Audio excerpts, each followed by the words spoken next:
Hello everyone, welcome to आज का 3 minute ज्ञान। सो गाइज़, ये जो हफ्ता अभी आने वाला है दिस इज़ एक्सट्रीमली इम्पॉर्टेंट, क्योंकि इसराइल और ईरान का वॉर, आप जितना मर्ज़ी बोलो, मार्केट एक ही कारण से दो बार नहीं गिरेगा। But you can not ignore the war because it is escalating, it is not D escalating. वो बढ़ता जा रहा है और उससे हमारा प्रॉब्लम क्या है कि क्रूड ऑयल जो है, कच्चा तेल, उसका भाव अगर किसी भी वजह से आप नोट करो $85 के ऊपर गया। 85 अभी बहुत दूर है, लेकिन बिकॉज ऑफ एनी रीज़न अगर क्रूड ऑयल 85 के ऊपर जाता है तो और प्रेशर पड़ेगा निफ्टी के ऊपर, because we are net importers. दूसरी बात यह है कि वॉर के वजह से जो सप्लाई चेन्स है मिडल ईस्ट में, रेड सी और उस एरिया में, वो पहले से ही पिछले 1-2 साल से वो हूथी रेबल्स शिप्स को टारगेट कर रहे हैं। मतलब आपस में लड़ मरने के बजाय वो लोग बिजनेस टारगेट हो रहा है। तो ये इम्पैक्ट ऑलरेडी था, अब और बढ़ सकता है। मैं गुजारिश करूँगा पुआपुआ से, अगर वो चाहें तो वॉर रुकवा के देखें, थोड़ा अपना मार्केट संभल जाए, 3-4 दिन रुकवा के देख लो। दूसरा रीज़न है हरियाणा के इलेक्शन के results. Haryana and Jammu Kashmir election results will come on 8 अक्टूबर। मैंने आपको पहले 3 डेट्स बताई थी, 8th, 17th एंड 26th। ये तीनों डेट्स में बहुत प्रेशर हो सकता है as per various numerological and other calculations.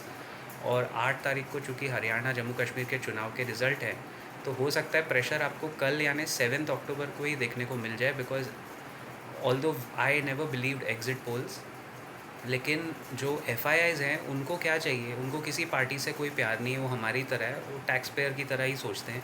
उनको चाहिए जो कंटिन्यूएशन चल रहा है वो चलने दो, मार्केट में पॉलिसीज़ डिसरप्ट ना हो।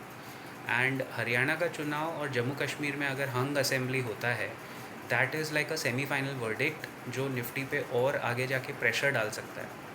तीसरा पॉइंट, ये तो 2 पॉइंट हो गए। थर्ड पॉइंट इज़ अक्टूबर के क्वार्टरली रिजल्ट्स। TCS जो हमारा ओपनिंग बैट्समैन होता है, TCS Tata consultancy services will kick start the quarterly results का प्रोसेस। ऑलरेडी Q2 अपडेट्स आने शुरू हो जाते हैं। आप देखो कंपनीज आजकल क्या करती है, क्वार्टरली रिजल्ट्स के 1-2 हफ्ते पहले अगर रिजल्ट्स अच्छे हैं तो Q2 के अपडेट निकाल देती है बाज़ार में।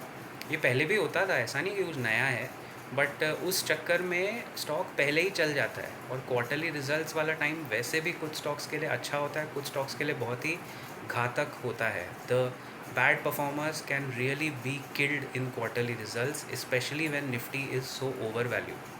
तो all these 3 factors put together अगले 2 हफ्ते बहुत डाइसी है मार्केट के लिए और ट्रेडर्स के लिए भी, क्योंकि आपको शायद दोनों तरफ के ट्रेड पकड़ने पड़ेंगे।